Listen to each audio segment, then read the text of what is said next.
ഭഗവത്ഗീതയിലെ 1-ാം അധ്യായത്തിലെ 4-ാമത്തെ ശ്ലോകം ദുര്യോധനൻ ദ്രോണാചാര്യർക്ക് പാണ്ഡവപക്ഷത്തെ പ്രധാന വീരന്മാരെ പരിചയപ്പെടുത്തി കൊടുക്കുന്നതാണ്.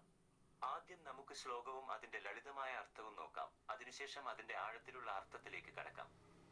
ശ്ലോകമാണ്ട് ലളിതമായ അർത്ഥം: അത്ര ശൂര മഹേശ്വാസ ഭീമാർജുന സമായുധി യുയുധാനോ വിരാടച ദ്രുപദശ്ച മഹാരഥാർത്ഥം. ദുര്യോധനൻ പറഞ്ഞു, ആ സൈന്യത്തിൽ വലിയ വില്ലാളികളും യുദ്ധത്തിൽ ഭീമനും അർജുനനും തുല്യരുമായ യുയുധാരൻ, സാത്യകി, വിരാടരാജാവ്, മഹാരഥനായ ദ്രുപദൻ തുടങ്ങിയ ശൂരന്മാരുണ്ട്.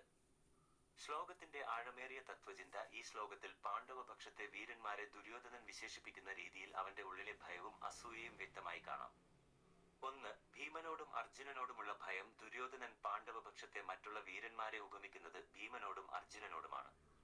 പാണ്ഡവരിൽ വെച്ച് ഭീമന്റെ ശാരീരിക ശക്തിയും അർജുനന്റെ അസ്ത്രവിദ്യയുമാണ് ദുര്യോധനനെ ഏറ്റവും കൂടുതൽ ഭയപ്പെടുത്തിയിരുന്നത്. ശത്രുപക്ഷത്തെ എല്ലാവരും ഇവരെപ്പോലെ ശക്തരാണെന്ന് ചിന്തിക്കുന്നത് ദുര്യോധനന്റെ ഉള്ളിലെ അപകർഷതാബോധത്തെയും പരിഭ്രാന്തിയെയും കാണിക്കുന്നു. 2. സ്വന്തം ശത്രുക്കളെ ഓർമ്മിപ്പിക്കൽ. ഇവിടെ പറയുന്ന വിരാടരാജാവിന്റെ കൊട്ടാരത്തിലാണ് പാണ്ഡവർ അജ്ഞാതവാസം നയിച്ചത്.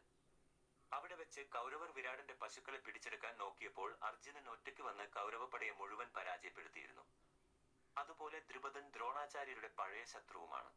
ഇവരുടെ പേരുകൾ എടുത്തു പറയുന്നതിലൂടെ ദുര്യോധനൻ ഗുരുവിന്റെ മനസ്സിൽ പഴയ ശത്രുതയുടെ തീപ്പൊരി ആളിപ്പടർത്താൻ ശ്രമിക്കുകയാണ്.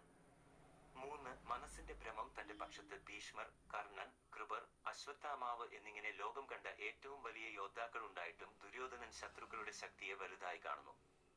ധർമ്മമില്ലാത്ത മനസ്സിന് എപ്പോഴും സ്വന്തം ബലത്തിൽ സംശയമായിരിക്കും. എത്ര വലിയ പ്രതാപമുണ്ടായാലും നന്മയുടെ ചെറിയൊരു കൂട്ടായ്മയ്ക്ക് മുന്നിൽ തിന്മയുടെ മനസ്സ് എപ്പോഴും വിറച്ചുകൊണ്ടിരിക്കും. ചുരുക്കത്തിൽ, നമ്മുടെ ഉള്ളിലെ തിന്മയുടെ ചിന്തകൾക്ക് നന്മയുടെ ചെറിയൊരു ശക്തിയെപ്പോലും നേരിടാൻ വലിയ ഭയമായിരിക്കും. ആ ഭയം കാരണം നമ്മുടെ ഉള്ളിലെ ആശങ്കകൾ ഇരട്ടിക്കുകയും നമ്മൾ ശത്രുക്കളുടെ ശക്തിയെ അമിതമായി ഭാവനയിൽ കണ്ട് ഭയപ്പെടുകയും ചെയ്യും എന്ന് ഈ ശ്ലോകം വ്യക്തമാക്കുന്നു.